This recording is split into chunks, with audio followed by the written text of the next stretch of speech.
We've come up with 3 ideas, and now it's time to play with those ideas a little bit to see how big or how small they might need to be to actually solve this problem. As an entrepreneur, we want to get our idea out as fast as possible.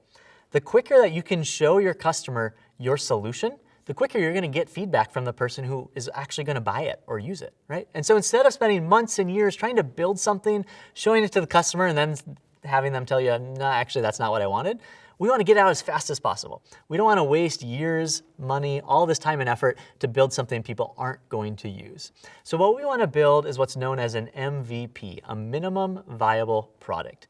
So a viable product is just something that works, something that solves the problem, right? So if someone's trying to fix my keypad cover, they might literally just bring out the duct tape and tape it down and say, does that solve the problem, right? That's the minimum version. It takes no time, no money. And I'm like, yeah, that actually does solve the problem. And then we know that we don't need to spend all this time and money 3D printing a new keypad cover, right? A simple solution will do. Now, for the people that you're thinking about, that you're trying to solve, trying to help get started, we want to take your idea and see how small could we make it and potentially how big could we make it to make a real impact. So to do that, we're going to do an exercise right now called 3 up and 3 down. So you're going to pick one of your ideas and we're going to see how small we could make that. What's the minimum version of that? And then we also want to see how big could this idea get? As we scale an idea, it might become an entire business, an entire empire, right? And so if you have an idea that both matches your customer's need and has the potential to grow, that's a great place to be with a business or a solution. So think of your idea. I'm going to use my idea that I've always wanted to do, which is to open a coffee shop. So I've always wanted to open a coffee shop. The reason, the value that that coffee shop is going to bring people is it's going to give them a warm cup of coffee that wakes them up in the morning or in the afternoon if they're feeling a little bit lazy, right? So my explicit goal is giving someone a drink they want. The implicit goal that I'm going to solve is actually waking up, giving them energy.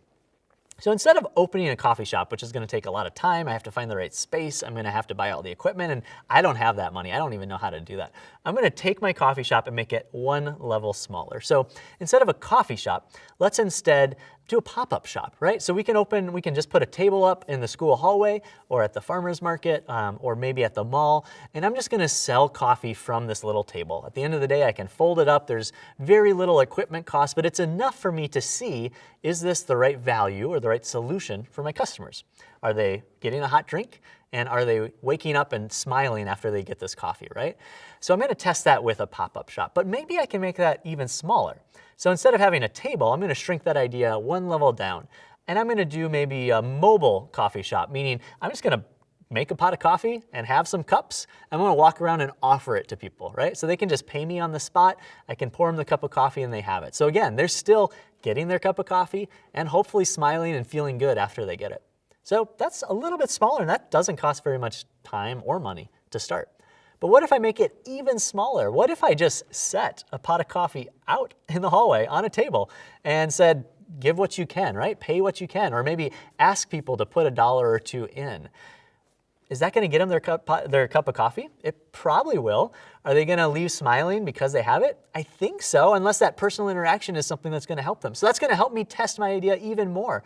It's going to take very little time, right? I just make the pot of coffee and set it out. At the end of the day, I'm going to see if people actually paid and if they drank the coffee. And that's going to tell me, is this the right idea to work on?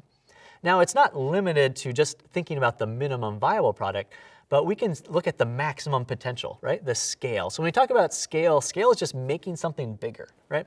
So I can take my coffee shop and say, what would happen if I grew it one level? Well, maybe I open up a couple locations across my town. What if I grew it another level? Maybe I open up locations or a franchise across the country and these coffee shops are popping up all over the United States.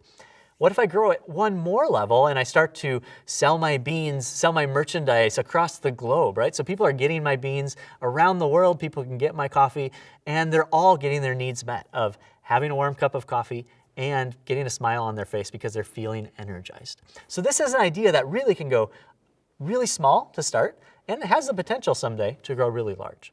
So think about one of your ideas now, and we're gonna do the same thing. How do we shrink it down 1 level, 2 levels, 3 levels? Somewhere in that spectrum is probably the right place for you to start. We want to start with the smallest version of your idea, which is going to be the minimum viable product that doesn't cost much money, doesn't take much time, and most importantly, answers the question, is this the right solution for the problem you're trying to solve?